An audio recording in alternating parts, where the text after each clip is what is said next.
പ്രധാനമാണ്. ആ മുറ്റത്താണ് റസൂലുള്ളാഹി സ്വല്ലല്ലാഹു അലൈഹി വസല്ലം തങ്ങൾ മിഅ്റാജിന്റെ രാത്രിയിൽ നേരെ ആ ബുറാക്കിനെ കൊണ്ടുവന്ന് ഇറക്കിയത്. മനസ്സിലുണ്ടോ? ബുറാക്ക് വന്ന് ഇറങ്ങിയ സ്ഥലം അവിടെയാണ്. അതിന് ഹായിത്തുൽ ബുറാക്ക് എന്നാ പറയുക. ഹായിത്തുൽ ബുറാക്ക് അതാണ് നമുക്കിവിടെ കാണാനുള്ളത്. അതിനെ നേരെ കാണുന്നത് ആ മതില് ഹൈക്കൽ സുലൈമാൻ എന്ന് പറയുന്നൊരു ക്ഷേത്രം അവിടെ ഉണ്ടായിരുന്നു എന്ന് ഈ ജൂത സമൂഹം വിശ്വസിക്കുന്നു. ഉണ്ടായിരുന്നു, അത് തകർക്കപ്പെട്ടു.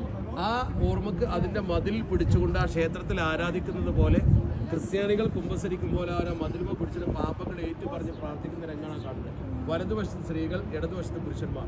ചരിത്രത്തിൽ പറയുന്നുണ്ട്, അന്നൻ നബിയ മുഹമ്മദ് സല്ലല്ലാഹു അലൈഹി വസല്ലം റബത ദാബത്തുൽ ബുറാക്ക, റാബ് ബുറാക്ക് എന്ന് പറയുന്ന ആ മൃഗത്തെ കൊണ്ടുവന്ന് അവിടെ കെട്ടി ഇലാ ഹാദി ആദൽ ഹായിത്തി, ഈ ഹായിത്ത് എന്ന് പറഞ്ഞാൽ ആ വിശാലമായ സ്ഥലം, അവിടെ ഫീ റിഹിലത്തിൽ ഇസ്രാ വൽ മിഅ്റാജ്, ഇസ്രാ മിഅ്റാജിന്റെ യാത്രയിൽ അന്നൽ യഹൂദ യഅ്തബിറൂനഹു, ഈ പ്രദേശത്തെ ജൂതന്മാർ കണക്കാക്കുന്നു ജുസ്അൻ മിൻ ഹൈക്കൽ സുലൈമാൻ, ഹൈക്കൽ സുലൈമാൻ ജുസ് ആയിട്ട് കണക്കാക്കുന്നു എന്നാണ് ചരിത്രം പറയുന്നത്.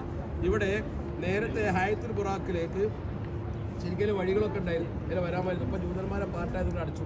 ഇതിൻ്റെ ഒരു പാർട്ടാണ് ഇനി ബുറാക്കിനെ കെട്ടിയ സ്ഥലം എന്ന് പറയുന്ന ഒരു സ്ഥലം അപ്പുറത്തുണ്ട്. അത് നമ്മളെ ഭാഗത്താണ്.